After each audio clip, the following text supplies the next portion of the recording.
Hey folks, it's Fernando doing another video for the More Survivalists, and today I'd like to talk about an alternative for coffee, especially in terms of long-term storage in regards to our stash of food. Now, it's not essential. You can definitely go without this. You know, having actual food and water is definitely more important, but it goes a long way in providing that comfort, that moral boost, so to speak. You know, some people really like their cup of coffee every morning. I do as well. I'm a pretty open-minded guy in terms of this sort of thing. I like my coffee. I like good tea as well. Actually, I'm improvising here a little bit in terms of, man, we have a pile of different sort of tea, and just green tea, English breakfast tea, and lemon and ginger tea and whatnot. I mean, there's a pile of this stuff. Manzanilla tea, this is more of a South American thing, I guess, but Earl Grey tea, all sorts of tea, right? Now, we always talk about layering this sort of stuff of, okay, I'm going to be having my basic supply, I'm going to be having my coffee, my tea. What in terms of long-term storage? What in terms of, I want to have something that's basically like a year's supply of stuff. You can definitely stock up on a lot of this sort of thing, you know, coffee and tea and such. Now, the thing that I like and probably use the most, I guess, is this. It's yerba mate. This stuff. And what is yerba mate? Probably you've heard it before. I mean, it's somewhat common out of South America as well, and especially with all the immigration in the United States. And it's you know, there's more you know, it's more of this stuff going around. Yerba mate, it's hard to describe because the taste is not similar to tea, or I guess it's like some sort of tea. It's like a herb, right? And the taste is a little bit more acrid, like a little bit more. Some people have told me it tastes like oregano, which is not exactly the same thing. Maybe a little bit of a much harsher and more, you know, more primal green tea sort of taste. Maybe that would be a thing. I guess the best way is just taste it and try it yourself. Now, the thing is that it's very efficient in the way in which you actually use yerba mate. It has several properties as well. It's not as bad as coffee for you. And sure, a cup of coffee is not going to be killing you, but a little bit of coffee every day sort of piles up, right? And especially if you're going to be drinking like several cups of coffee in a day, your heart rate starts going up a little bit. It's really not all that good for you. Tea has its things as well. Yerba mate, I believe that yerba mate is the healthiest alternative of all this sort of thing. And the ingredient is, you know, looking at it right now, I was checking this, the ingredient is only yerba mate. It's the only thing that it has. There's the process is extremely simple and straightforward. Some people have asked about growing this stuff. I guess you need more of a warmer climate because this comes from Corrientes. There's yerba mate in Misiones as well. These are, you know, tropical climates. And so it's the effects it has on your body. It's sort of a tonic. It doesn't have caffeine. It has matein, which is somewhat of a similar effect in terms of boosting up your, you know, especially in the morning, like your cup of coffee, your mate in the morning, and you drink it. The traditional way of drinking mate is this, using a wooden gourd, I don't know exactly the word for it in English, but it's basically just a cup of wood and a metal straw. So I'm going to be preparing it just so as to show you guys basically a traditional way. And I'm doing this video because I was asked recently about it as alternatives to coffee. You use very little, as you see, because it kind of, it gets all swollen with water. It starts raising quite a bit. And one of the things that when I was living in Ireland and I had a little bit of a tougher time getting yerba mate is very cheap. Here, I mean, I'm in Europe and this is costing €2.50, and one of these, 4 of these basically last about 6 months of somewhat careful use. So it's pretty cheap to stock up a good amount of yerba mate. So going back to how you prepare it, you just put a little bit of, half as much. This is how it looks. I'm giving you a better.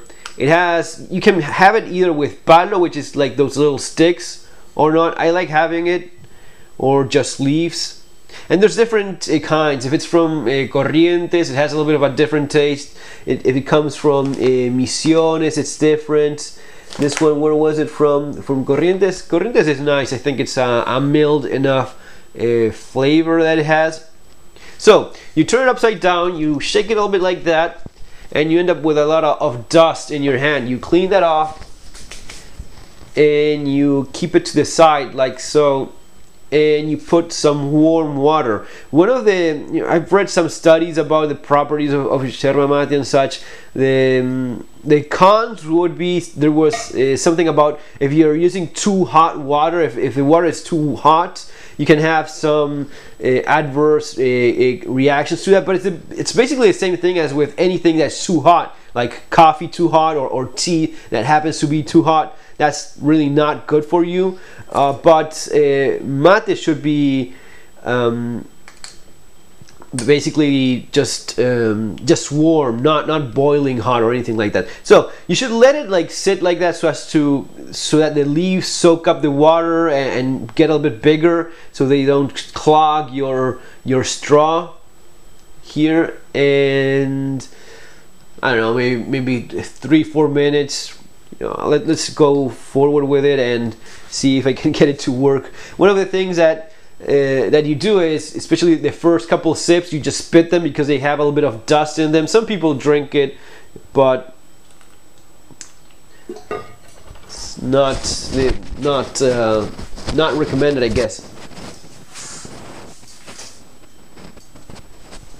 So yeah, it's a little bit too hot. I'm gonna be adding a little bit of colder water.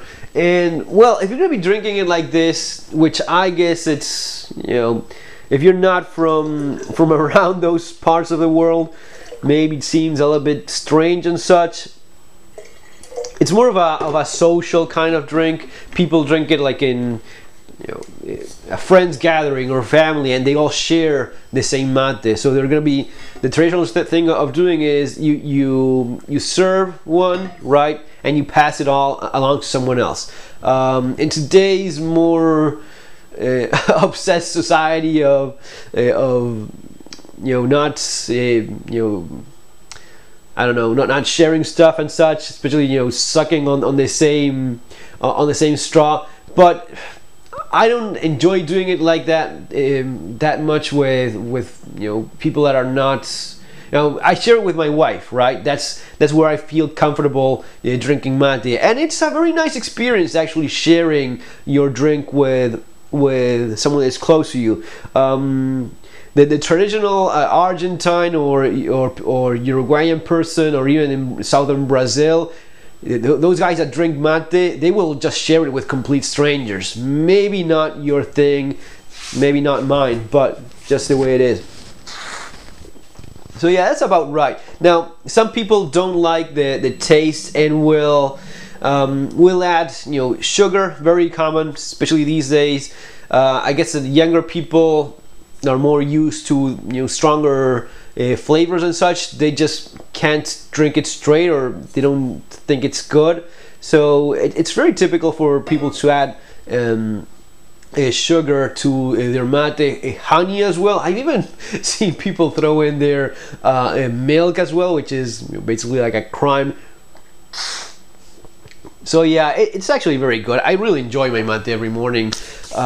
Maybe there are periods of time where I don't drink as much. Now the thing is that unlike coffee, let's suppose I just prepare this, right? And I have a few mates with something else during breakfast. You basically keep your mate, and all through the morning you keep drinking this same mate. What this does is basically just starts washing off the leaves, and the amount of mateína, which is like the equivalent of the caffeine that you have in your coffee, starts decreasing during the day. So during the morning you have the most of it where you want that boost of energy, right?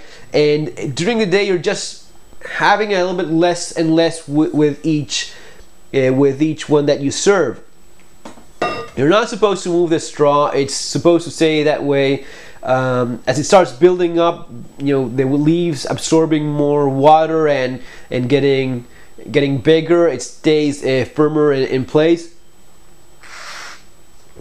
But yeah, one of the suggestions for people that are not into all this sort of stuff and you're still thinking of okay, maybe I like the idea, I like what you're saying in terms of how healthy it is, because it has health benefits. I think it's the healthiest of the three between mate, tea, and coffee. I'd say that mate is definitely the most natural thing.